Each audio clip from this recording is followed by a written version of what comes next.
الرحيم يا أيها الذين آمنوا استعينوا بالصبر والصلاة إن الله مع الصابرين ولا تقولوا لمن يقتل في سبيل الله أموات بل أحياء ولكن لا تشعرون یا ایھا الذین آمنوا اے ایمان والو استعینوا مدد طلب کرو بالصبر والصلاۃ صبر اور نماز کے ذریعے سے ان اللہ مع الصابرین بے شک اللہ تعالی صبر کرنے والوں کے ساتھ ہے ولا تقولوا اور نہ کہو لمن یقتل جو قتل کیے جائیں فی سبیل اللہ اللہ کے راستے میں اموات مردہ بل احیاء بلکہ وہ زندہ ہیں ولکن لا تشعرون مگر تم کو ان کی زندگی کا احساس نہیں ہے۔ اے ایمان والو صبر اور نماز کے ذریعے سے مدد حاصل کرو، مدد طلب کرو، اللہ تعالیٰ صبر کرنے والوں کے ساتھ ہے۔ جو لوگ اللہ کے راستے میں قتل کیے جائیں ان کو مردہ نہ کہو بلکہ وہ لوگ زندہ ہیں، ان کی زندگی کا احساس تم کو نہیں ہے۔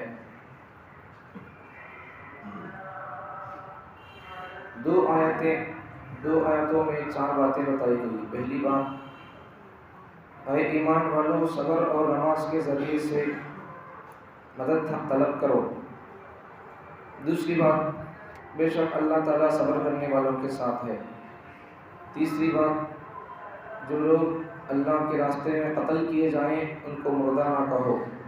چوتھی بات وہ لوگ زندہ ہیں مگر ان کی زندگی کا تم کو احساس نہیں ہے۔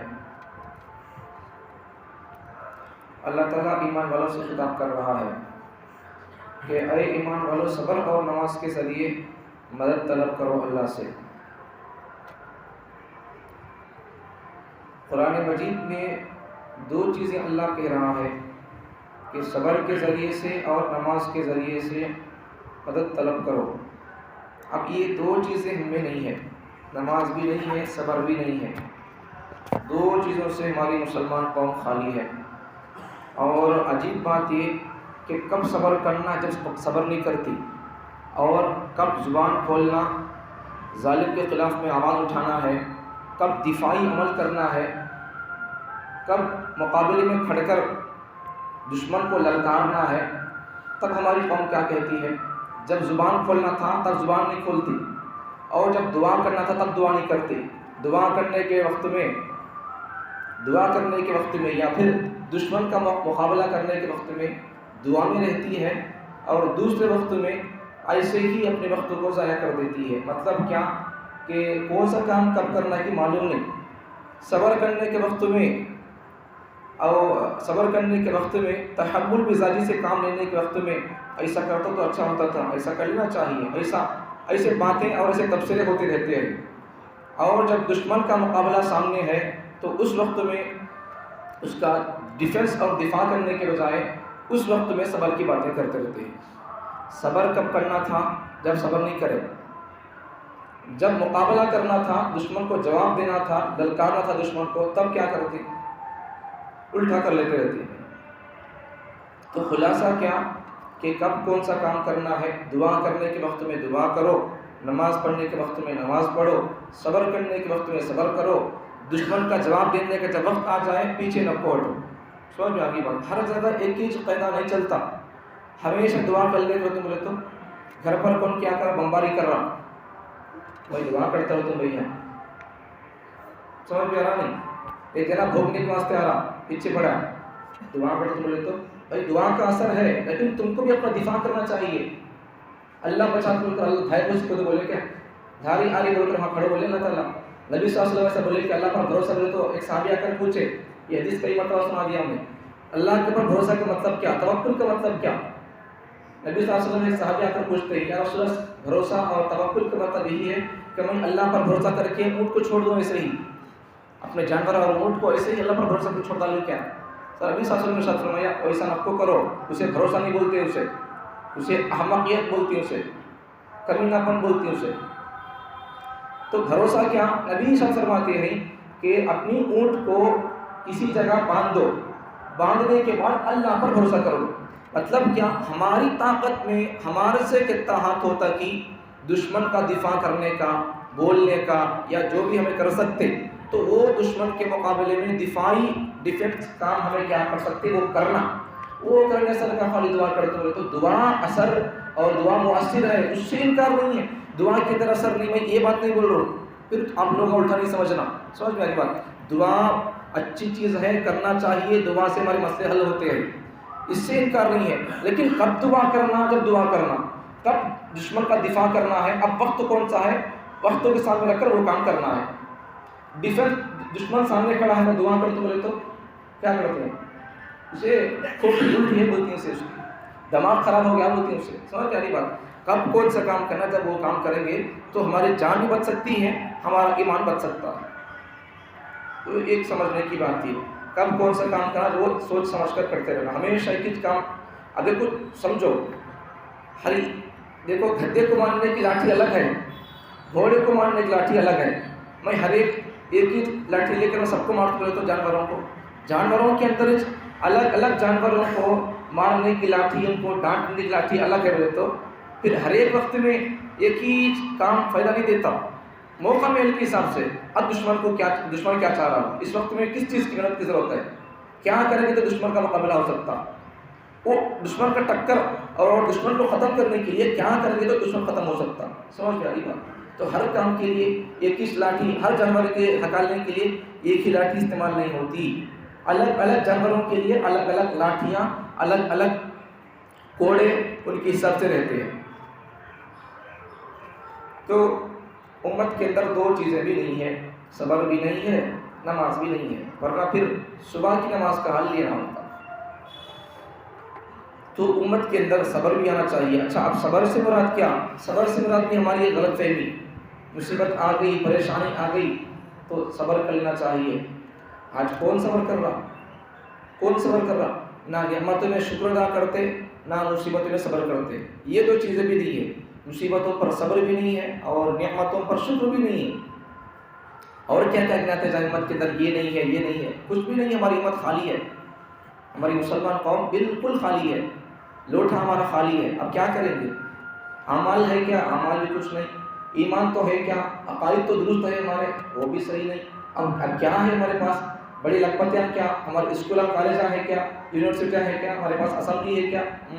اب کیا ہے اصل آخر مسلمانوں کے پاس؟ کیا بھی نہیں ہے، کیا بھی نہیں ہے. اسلام کا الف بھی نہیں ہے.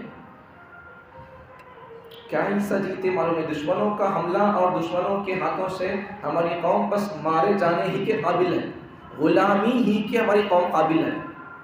ہمارے بڑوں کی قربانیاں اور ان کا جذبہ اور ان کی شہادتیں، ان کی تاریخ کو بھول گئی قوم ہماری. ان کی تاریخ کو سننا ہی نہیں چاہتی، بزرگوں کی زندگی کو سننا نہیں چاہتی. پھر ان جیسا بہادرانہ جذبہ، شجاعت مندانہ جذبہ کیسا پیدا ہوگا؟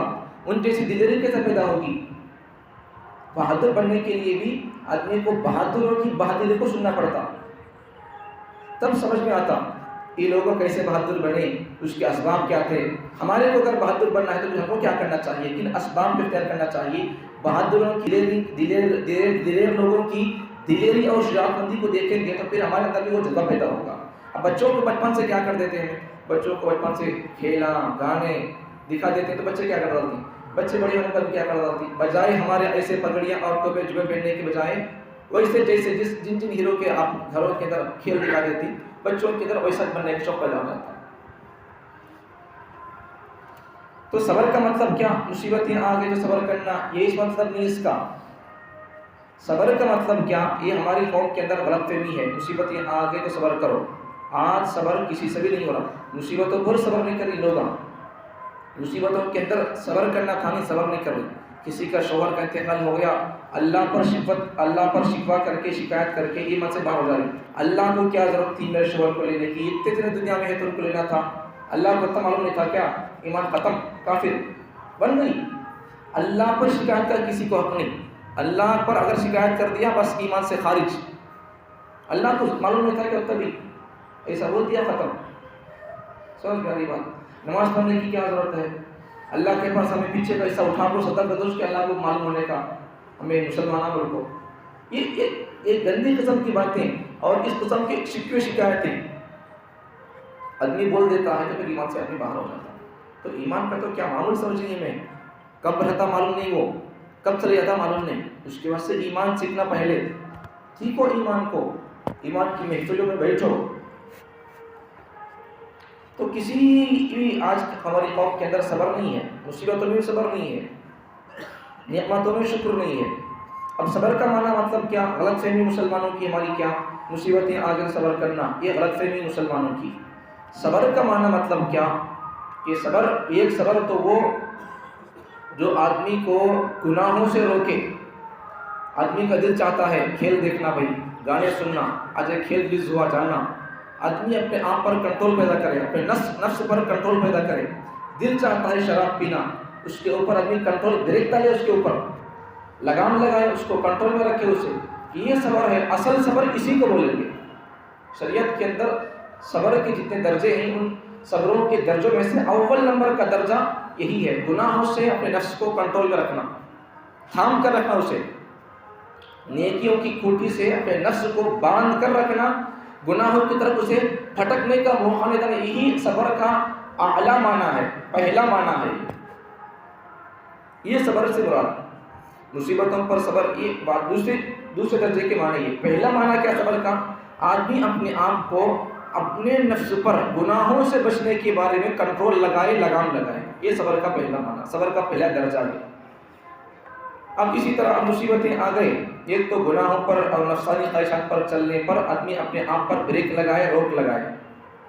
ایسے دوسری چیزیں گناہوں کے بارے میں، صبر کے بارے میں بہت ساری چیزیں. کیا؟ لباس.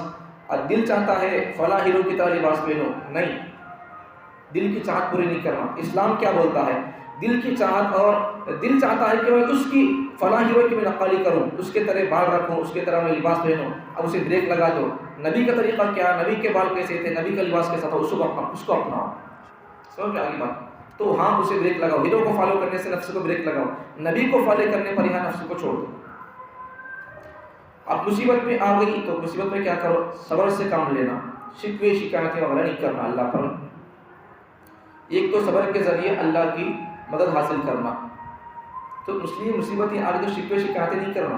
صبر سے تھوڑی دیر ٹھنڈے پڑ گئے تو بس کام ہو جائے گا. لیکن یہ ٹھنڈے بھی کب پڑنا ہے، گرم کب پڑنا ہے وہ بتا دیا. کب ٹھنڈے رہ کر کام کرنا، صبر سے کام لینا، تب ٹھنڈے رہ کر کام لینا صبر سے. اور کب غصے میں آ کر کام لینا ہے، دفاع کرنا ہے اپنا، اس وقت میں دفاع کرنا چاہیے. تو دوسری چیز کیا؟ ایک تو صبر کے ذریعے سے مدد حاصل کرنا، دوسرا نماز کے ذریعے سے. آج ہماری مسلمان قومیں نماز بھی نہیں ہے.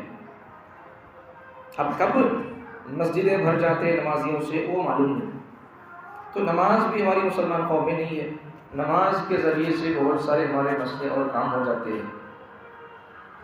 نماز صلاۃ بولے تو صلاۃ کا ایک معنی درود کا بھی آتا، صلاۃ کا ایک معنی دعا کا بھی آتا، استغفار کا بھی آتا.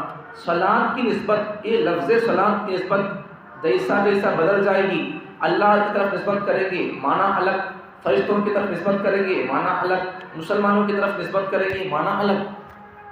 قرآن ہے، یہ دین شریعت ہے.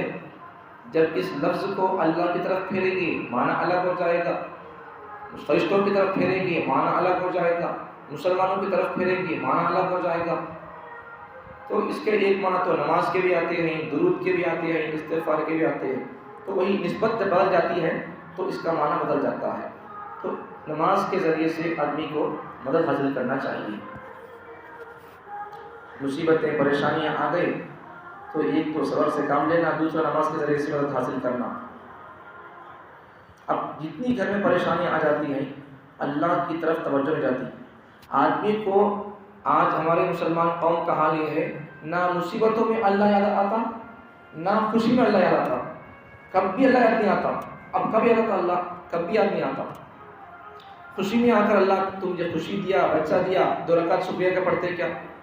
نہیں. مصیبتیں آ گئی گھر میں تب تو آ کر پڑھتے کیا؟ تب بھی نہیں پڑھتے. کیا کرتے؟ اللہ کے ساتھ ٹکر لینے کے لیے جادوگر کے پاس، عاملوں کے پاس، کن کے پاس جا کر وہاں جا کر بولتے ابھی ہمارا یہ کام ہونا، ایسا کرنا دیکھو. اب ان جو دیتا جو کرتا کیا بولتا کہ اس کے بعد کیا ہو جاتا، اگر ان کرنے دینے سے کیا تو بھی بولنے سے اگر ان بولے سر کا کام ہو گیا بولے تو اب اللہ کی ذات پر سے اس کا یقین ہٹ کر اس عامل کے اوپر آ جاتا. اب مطلب کیا ہے اس کا، اللہ سے اب کیا بھی نہیں ہوتا بھائی، اب ضرور ہوگا اب اللہ کیا بھی نہیں کرتا، بس ان سے ہو جاتا، عامل کے پاس کے تو ہو جاتا.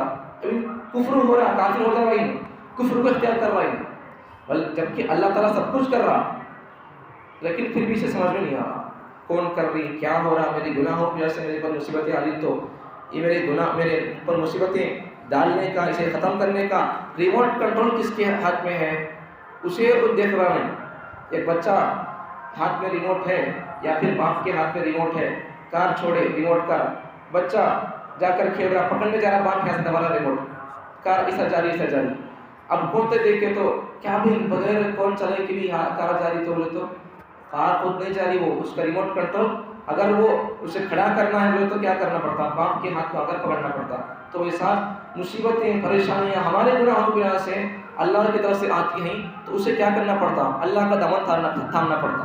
تب اللہ تعالیٰ ہمارے اوپر آنے والی یہ مصیبتیں ختم ہو سکتی ہیں، ورنہ ان کے پاس جا کر ان کے پاس جا کر بولنے سے ختم تو نہیں ہوں گی، اور الٹا آدمی اسلام سے باہر ہو جاتا.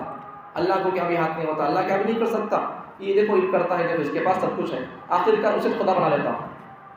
یہ ہاتھ ہوتا تو مصیبتیں آ جائیں، چاہے خوشیاں ہو، نماز پڑھنا، اللہ سے شکریہ ادا کرنا، نعمت مل گئی، بچہ ہو گیا یا کوئی اور آپ کا کام، پیسے اٹکے تھے آپ کے پاس، آپ کے بہت سارے کسی کے پاس دے دیا، آپ الحمدللہ اللہ کا شکر ہے، 2 رکعت نماز پڑھنا بول کر کبھی آپ کو 2 رکعت نماز پڑھ لو نہیں. دوسرا آپ کا کوئی کام ہو گیا، کھیت کی طرح اچھی پک گئی، نہیں کام نہیں لگتا تھا، کام لگ گیا، رشتہ لگ گیا بچے کا، شکریہ ادا کرو اللہ کا. سمجھ میں آ رہی بات؟ تو مصیبت ٹل گئی یا مصیبت آ گئی، نعمت مل گئی، تو تب بھی کیا کرو، ہر حال میں اللہ کا شکرانہ نماز کے ذریعے سے ادا کرنا چاہیے. اچھا، اللہ تعالیٰ صبر کرنے والوں کے ساتھ ہے. اچھا، اور ایک بات کیا، دوسری آیت میں جو لوگ اللہ کے راستے میں مار دیے جاتے ہیں، اللہ کے راستے میں قتل کر دیے جاتے ہیں، یہاں بھی ہماری قوم کی غلط فہمی، اللہ کے راستے سے مراد ایک ہی کام کو سمجھ لے کر بیٹھی ہمیں، ایسی بات نہیں ہے. اللہ کے راستے سے مراد سب سے پہلے جو معنی آتا ہے وہ معنی کون سا، جہاد. سمجھ میں آئی بات؟ جہاد. اللہ کا راستہ سے مراد کیا، قرآن مجید میں اور احادیث میں جہاں جہاں اللہ کا راستہ مراد ہے فی سبیل اللہ، اس سے سب سے پہلا معنی کون سا، جہاد ہے. جہاد اللہ کے راستے میں جانے کا مطلب کیا، قرآن مجید میں اور احادیث میں فی سبیل اللہ کا معنی دشمن کے مقابلے میں تیر تلوار ہتھیار لے کر اپنی جان کو ہتھیلی میں رکھ کر لڑنے کا نام جہاد اور اللہ کا راستہ ہے. اس کے بعد دوسرے معنی، دوسرے طریقے اور دوسرے موجودہ طریقے، مروجہ طریقے آ جاتے ہیں، لیکن سب سے پہلا معنی تو اس کو جہاد ہے. تو یہاں جہاد اللہ کے راستے سے مراد جہاد ہے. تو جہاد میں جا کر جو آدمی مر جاتا ہے تو وہ آدمی اسے تم مردہ نہ سمجھو، اس لیے کہ وہ آدمی زندہ ہے اور اس کی زندگی کا تم کو احساس نہیں ہے. قرآن مجید کی دوسرے 4 پارے میں بھی سورہ آل عمران میں اللہ تعالیٰ ارشاد فرماتے ہیں جو لوگ جہاد میں جا کر انتقال ہو جاتے ہیں، مر جاتے ہیں، شہید ہو جاتے ہیں، تم ان کو مردہ نہ کہو، ان کو اللہ کی طرف سے رزق دیا جاتا ہے، وہ زندے ہیں. تو یہاں سے ایک سمجھنے والی بات، عقیدے کی ہماری بات، ہمارے عقیدے کی بات کیا، پورے نبیاں قبروں میں زندہ ہیں. سمجھنے کی بات کیا، جب شہید آدمی، عام بندہ جب جہاد میں جا کر شہید ہو جاتا ہے، وہ زندہ ہوتا ہے، تو نبی کا درجہ عام آدمی سے بڑا ہوتا ہے. تو جب عام آدمی شہید ہو کر زندہ رہتا ہے قبر میں بولے تو اب شہید نبی قبر میں کیوں زندہ نہیں ہوں گے؟ تو نبی کا مرتبہ زیادہ ہے، نبی کو بدرجہ اولا اور اچھی زندگی ملے گی. تو یہاں ہمارا عقیدہ سمجھنے کا کیا کہ پورے نبیاں اپنے اپنے قبروں میں زندہ ہیں، اپنے اپنے قبروں میں زندہ ہیں. یہ ہمارا اہل سنت والجماعت کا، مومنوں کا، مسلمانوں کا عقیدہ ہے، پورے نبیاں اپنے قبروں میں زندہ ہیں.